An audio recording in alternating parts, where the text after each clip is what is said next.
نحمده ونصلي على رسول الكريم اما بعد اعوذ بالله من الشیطان الرجیم بسم الله الرحمن الرحیم. ګرانو کتونکو ستاسو کوربه رحمت علي خان جی تاسو ته ناست دی.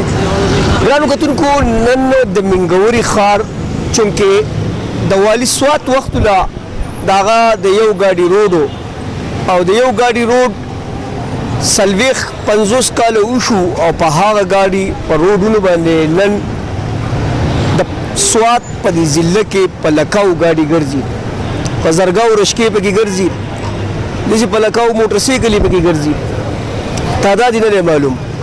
او هغه زول پلیننګ دی کوم چې د 1975 70 60 د دهایو هغه. نن د ټریفک سلوشن دا دی چې موږ په خپل روډ کې د روډ ته هتکړۍ اچولي دي. د روډ موږ په هتکړو کې تړلی دی.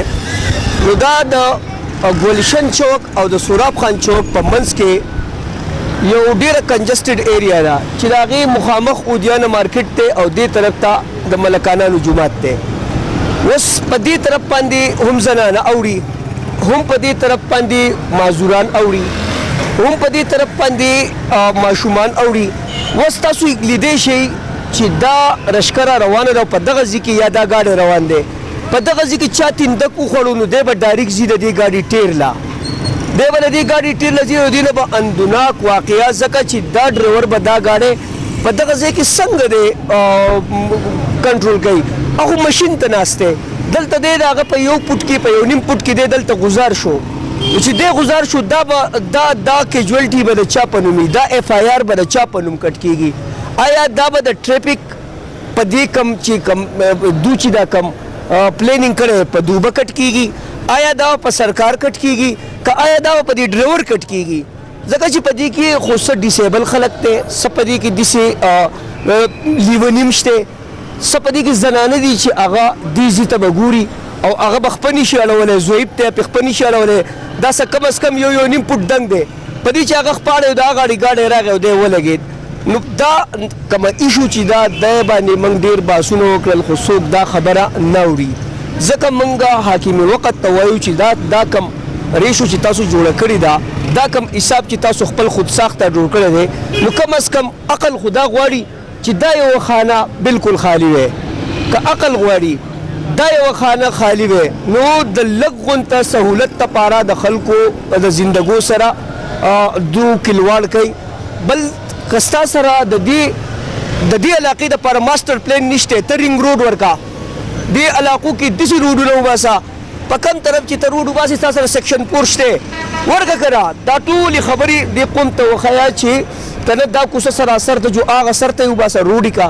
نو چې دا ته چې دې قومونو له دا تکلیف موږ ورکو او نوی پاکستان موږ داسې جوړو د هغې نه خو دا ښه ده چې دا زوړ پاکستان کې چې زموږ دا زنځیرونه نه په دې حواله سره به زه دلته د خلکو سره هم گفتګو کوم. زما ورور یو زما سره ولاړ دی، د ده نه به انټرویو واخلو. څه نوم دی ستاسو جي؟ حاجي سردار حسین نوم دی. ښه سردار خان، دا تاسو دغه ای نه یي، دا ستاسو ذهن څه وایي چې زه به غلطه لیږی یم که دا شی غلط دی؟ یاره جی دا شی خو بالکل غلط دی، د عوام دپاره، د ماشومانو دپاره، د لویو دپاره. ولې چې په یو ملک کې په یو ځای کې دا قاعده قانون نشته چې دومره روډ دی تا پکې زنځیر اچولی دی، په دې خو بوډاګان اوړي، په دې خو زنانه اوړي، قوم ته تکلیف دی. نه داسې روډ ته زنځیرونه تا چېرته په نورو دنیا کې لیدلي؟ نه جي یاره زه خو په دوبۍ کې بادشاه یم، په سعودي عرب کې بادشاه یم، خو داسې زنځیرونه ما نه لیدلي، داسې تبدیلي ما نه لیدلې چې عمران خان به چې زه تبدیلي راولم. دا تبدیلي راولي چې خلک ته منوس خان ورسوي، خلک به ګزاري. په دې کې اوس ته یو سړی اوړي او هغه دې ګاډي ته ارتاو شو، دا خو حادثه هم په دې کې کېدی شي. ادې سر راتلی شي، خپه ماتېدی شي، سر ماتېدی شي، بوډاګان اوړي، ځوانان اوړي، بوډېګانې اوړي، ټول خلکو ته دا تکلیف دی. نو تاسو اوس دې لپاره څه سلوشن څه وایي څه چل وکړو؟ یاره جي موږ خو دا وایو چې دا شی لرې شي چې دې عوامو دا تکلیف ختم شي. تاسو لکه دا وایي چې لکه نور څه اسیم لاره نشته؟ څه نشته، نه پاکستان خو نه جوړېږي، د بهر ملک په شان روډونه خو موږ نه جوړېږي، د پېښور اسلام آباد په شان. صحیح ده، زموږ روډونه دومره دي چې په هغې کې بني ادم نشي تللی، ته به کې دا شیزونه ولګوي نو خلک به پکې سلاړ شي. لکه نشي اوښتی، ستاسو خبره ده چې او خطرات له هغې نه زیات دي، خطرات د هغې نه سیوا دي. تاسو نور څوک څه ویلی شئ؟ تاسو څه وایي جي؟ یاره صحیح ده، خبره صحیح ده چې خبره خو داسې وړو شیخونه دی، دا خو د غټانو شی ده. ځکه په دې کې نه یو سړی اوړي او دی ارتاو شي فار ایګزامپل او دی خوږ شو، حاجي صاحب تاسو وایئ نو دا خو بالکل غلط ده خو دا روډونه هم تنګ دي نو تنګ خو د حکومت دی دا حکومت نور روډونه دي ما دا وکړه دا حکومت نه پکار دی چې دا روډونه غټ کړي دا ګور د دې بوت تر کوټه کله هغه ځای پرې کوي پوه شو کنه دا د حکومت قانون دی دا څه قانون دی او نه پاکستان خو نه پاکستان نه ازور یو خراب کو ازور یو خراب کو پوه شو کنه یا خو د عمران خان وسنه رسیږي دا اوس خو رسي اوس وګورئ چې تاسو وسنه رسي په دې باس باندې دوه پیری تر کول واچول نه هغه بای پاس هغه بچا ایماندار ټیکدار وای زکه ایماندار وای لکه د خدای نه به یریږي پوه شو کنه ملک به لري په دې وجنه نور دا تر کول دا وګوره دا غاړي شروع کړي دا کم څه پوره لکه ټوټي کړي دا څنګه ځای وخاړو خراب کو شولډر جوړ نکو هیڅ جوړ نکړو پوه شو کنه سوېږي نو راولې زه نه راولم نو څوک پکې هغه والی سوات د وخت روډونه د بادشاہ صاحب د وخت ټانګول جوړ کړو چا پکې دا نه کړي 50 کالو کې دا غستا خبره درې سالو حکومتونه رااله مونږ پکې یو نر جوړ نه دي یو پکې به ایماندار نشه یو ډېر مننه جی ګران کوتونکو دا وړکه غون تکلیفو زمونږ باندې نن دغه باندې زمونږ خبره دا موږ د یوې پارټۍ خلاف نه یو 50 کالو فل په دې باندې د